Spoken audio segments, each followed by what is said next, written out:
निखिल एक गरीब परिवार का लड़का था। उसकी बड़ी बहन निक्की, माँ शांति देवी और पिताजी मदन लाल थे, जो सेठ चुन्नी लाल की दुकान में गार्ड का काम करते थे। एक दिन निखिल भी अपने पिताजी के साथ दुकान पर गया। मदन लाल, ये कौन लड़का है? सेठ जी, ये मेरा बेटा निखिल है। आज इसके स्कूल में छुट्टी थी तो इसे मैं यहाँ ले आया। ठीक किया, यहाँ आया है तो कुछ काम भी सीख लेगा। क्यों बेटा, जाओ नंदू के केबिन में बैठो। जी सेठ जी, प्रणाम। सेठ जी का बेटा नंदू अपने मोबाइल में गेम खेलता रहता है। नंदू सेठ जी, मुझे भी थोड़ा गेम खेलने दो ना। देखो भाई, ये बहुत महंगा मोबाइल है, इसे मैं नहीं दे सकता। पिताजी, जैसा मोबाइल नंदू के पास है वैसा मोबाइल मुझे भी चाहिए। अरे बेटा, ये मोबाइल वगैरह अमीरों के लिए है। हम गरीबों के लिए 2 टाइम की रोटी मिल जाए तो वही बहुत बड़ी बात है। नहीं पिताजी, चाहे कुछ भी हो, हमें मोबाइल लेना ही है। माँ और पिताजी दोनों ने निखिल को बहुत समझाया, लेकिन निखिल ने मोबाइल की जिद नहीं छोड़ी। गर्मी की छुट्टी में निखिल को सेठ जी की नौकरी कर जो पैसे मिले, उसमें पिताजी का भी आधा पैसा लगाकर एक मोबाइल खरीदा।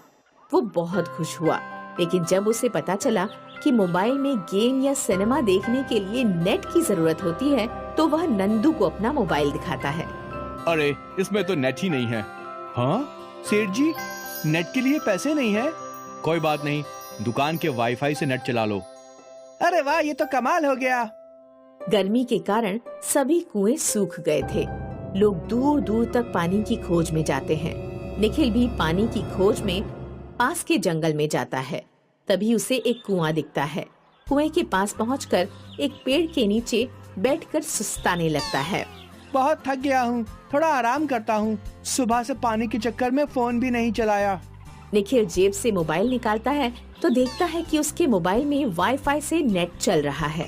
उसके मोबाइल में वाईफाई का कुआं शो कर रहा होता है। ये क्या, इस कुएं से वाईफाई कैसे चल सकता है? कुछ तो अजीब है। कहीं ये कुआं वाईफाई कुआं तो नहीं? मैं इसके पानी को अपने साथ ले जाता हूँ, जिससे मैं घर में भी वाईफाई इस्तेमाल कर पाऊंगा। निखिल कुएं से एक बोतल में पानी भर लेता है और घर की तरफ चला जाता है। पिताजी देखो, मेरे फोन में वाईफाई चल रहा है।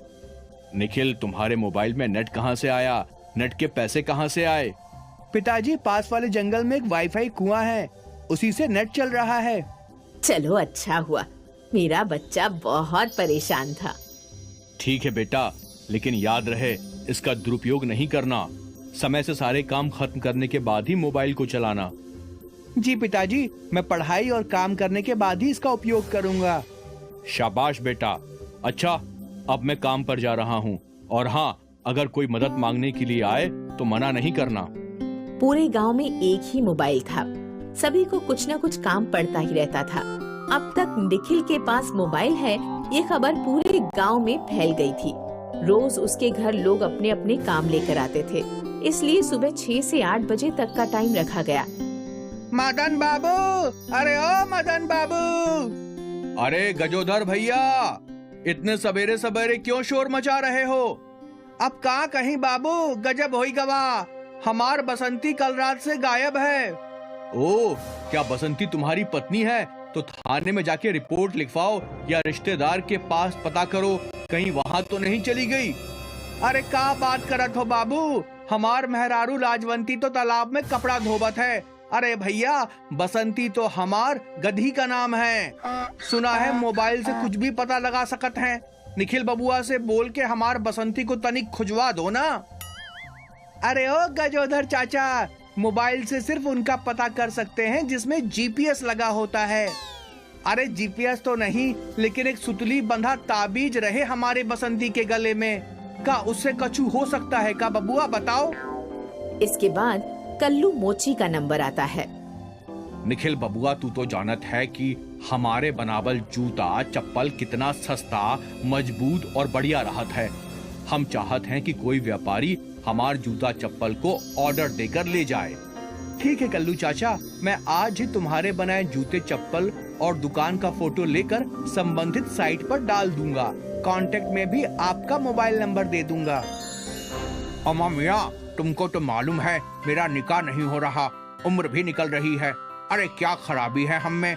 थोड़े काले हैं, कद जरा छोटा है, दांत बाहर निकले हैं, थोड़ा हकलाता हूँ, दिखने में शक्ल जरा अच्छी नहीं है और एक आंख से काना हूँ बस। मेरी फोटो खींचकर शादी.com पर बायोडाटा के साथ डाल दो बेटा। अम्मा मियाँ मोहतरमाओं की तांता ना लग गई अपने गांव में तो फिर कहना। रहमत अली ऐसे ही नाम नहीं रखा है मेरे अब्बा जान ने हमारा। एकाएक वाईफाई गायब हो जाता है। वो परेशान हो जाता है। जाकर देखता है तो चूहे ने वाईफाई कुएं के पानी वाली बोतल गिरा दी थी। ये क्या हो गया? अब नेट कैसे चलाऊंगा? कल ही जाऊंगा वाईफाई के कुएं के पास। निखिल अगले दिन सुबह कुएं के पास जाता है तो देखता है कि वहाँ सड़क बन रही थी और कुएं भर दिए गए थे। कुछ पानी वहाँ जमा हुआ था जिसे वह बोतल में भरकर घर ले आता है। निखिल आकर बहुत रोता है और बिना खाए पिए ही सो जाता है। रात में उसे सपना आता है कि बिना मेहनत के कोई काम नहीं होता। मैं समझ गया, मुझे अब क्या करना है। वह सुबह उठकर घर के पीछे खेत में एक कुआं खोदने लगता है। 7-8 दिन की कड़ी मेहनत के बाद कुएं में से पानी निकल आता है। उस पानी में वो बोतल का पानी डाल देता है। अब वो कुआं भी वाईफाई का कुआं बन जाता है। मेहनत कभी बेकार नहीं जाती और बिना मेहनत के मिला फल सदा नहीं रहता।